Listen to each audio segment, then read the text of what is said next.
Well, another controversial ad campaign is hitting U.S. cities. They caused outrage in New York City and Washington, D.C., but now they've been slapped on buses in Chicago and Denver. Here are the ads that are being called racist and divisive. The first one there reads 19,207 deadly Islamic attacks since 9/11 and counting. It's not Islamophobia, it's Islamorealism. The other one states, this is the one that we did see here in D.C. and also they popped up in New York. In any war between the civilized man and the savage, support the civilized man, support Israel, defeat jihad. Now, the ads are sponsored by Pamela Geller's American Freedom Defense Initiative. So is this ad campaign dividing communities, or is it perfectly fair free speech? To discuss, I'm joined by Ayman Al-Sayed, co-founder of Existence is Resistance. Welcome there, Ayman. So these ads, the new ones there that are popping up on, are being slapped to buses in Chicago and Denver. They call their campaign Islamorealism. Your reaction to that wording? I think that's false. They're trying to justify these racist ads again. I consider them Islamophobic, extremely racist, divisive, and trying to instigate hatred of Muslim Americans and Muslims around the world. And it's really disturbing that they're back up again. You know, she may have a right to free speech and to put them up, but we have to acknowledge that it's hate speech. Now, do you think that the ads target extremists? Because that's what Pamela Geller has said in interviews in the past. Or do you think they target Muslims as a whole? I think they're targeting Muslims as a whole, Asians, Arabs, anybody who may even look like they're from the Middle East who aren't, because racists who see these ads and start hating on a group of people, they're just going to target you based on how you look, just like they did with the Sikh community that was shot by this racist Wade Pages who went and shot up the Sikh temple. So I don't believe that these ads are targeting extremists at all. I believe they're targeting Muslim Americans, Arab Americans, Palestinians, Lebanese, South Asians, Pakistanis, people of different backgrounds who practice Islam. So there are reports of an Islamic ad campaign now that's in the works. It's entitled My Jihad. And, you know, it says these ads, one of them there said, defeat jihad.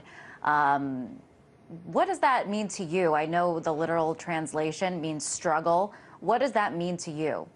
To me personally, jihad, and to many people I know, jihad means working hard, waking up, taking care of your family, paying your bills, going to school, going to work, being a good neighbor, treating people with respect, being loving, and that's what jihad means to me. You know, these ads, they're false for a couple of reasons. The first reason is she tries to say that you must, if you don't support Israel, you are a savage. But as we see what's going on now in Gaza, what Israel is doing is savagery against the people in Gaza and the Palestinians, not being against Israel. If you're against Israeli policies, you should be, because they are killing people as we speak right now. In this interview, people are dying in Gaza.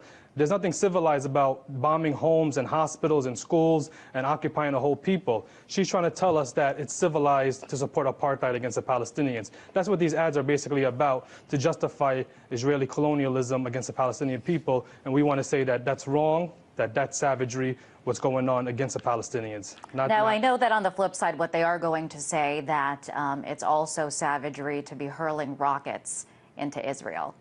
It's really uncomparable, you know? I mean, just looking at the death toll, the Palestinians, already over 115 have been killed, a large amount of children, civilians are the majority of the victims. Israel anybody has barely been killed by these rockets. It's really kind of a joke to try to compare the both. Israel is the one committing these savage crimes against the Palestinians. Even former President Jimmy Carter said, Israel doesn't want peace. They just want a continual war. Well, a lot of these rockets have been intercepted, so I think it's fair to say that the technology in Israel is far more advanced.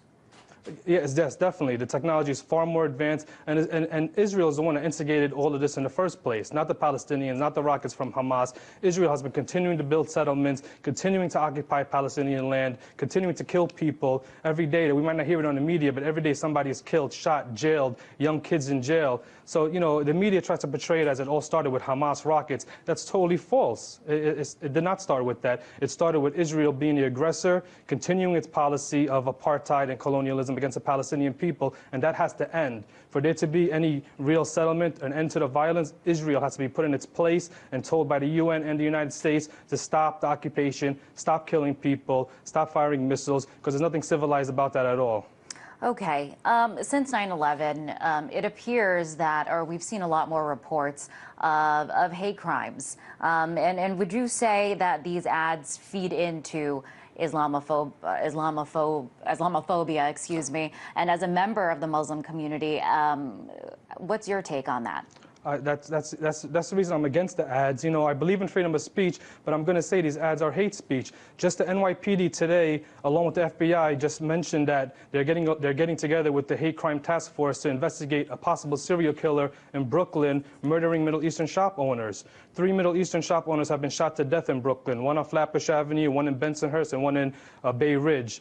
There's a guy who's targeting Middle Eastern shop owners. He goes in there in the evening and starts shooting them. Now the NYPD is saying they believe it's a hate crime, that he's a serial killer intentionally targeting people based on their ethnicity. Just last week, there was a man who stabbed another man in front of a mosque in Queens and hurled some anti-Islamic hate speech towards him. So I believe there has been an increase in hate crimes against the Muslim community, the Arab community, the South Asian community after 9/11, but also with these ads now. And I believe these ads are instigating exactly what we're talking about, hate crimes and violence against American citizens who just happen to be Muslim or look like they're from another country different than what these people want them to be. And that's unfortunate, and that's why these ads are dangerous. Here in D.C. And in New York, they tried to prevent these ads from going up, but it was ruled, as we had mentioned, that it's free speech. What do you think? Do you think that these kinds of ads that some find very offensive and divisive should not be allowed to be put up?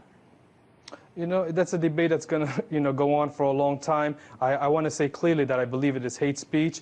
But, does hate speech, do people have a right to promote hate speech? Maybe they do. Maybe there is a space to go hide under free speech. But let us be clear that this free speech is hateful, is racist, promoting violence, and that we have to be clear about that. Because I believe there's a double standard. If it was the opposite of, Muslims putting up anti-Jewish ads, I don't believe it would be tolerated as much. That's the point I want to make, that there might be freedom of speech, but what is tolerated and what is not? It seems like if you're targeting one group of people, they'll justify it under free speech. But if you target another group of people, they'll say, no, this is anti-Semitic, this is racist, this is not allowed, this is unacceptable in our civilized society.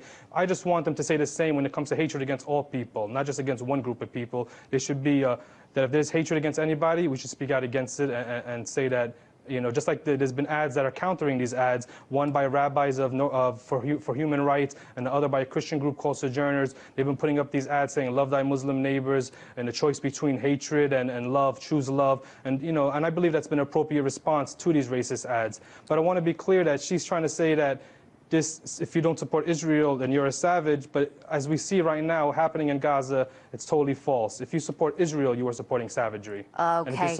We are out of time, Ayman, but really, really appreciate you coming on the show. Thank you very much. That was Ayman El-Sayed, co-founder of Existence is Resistance.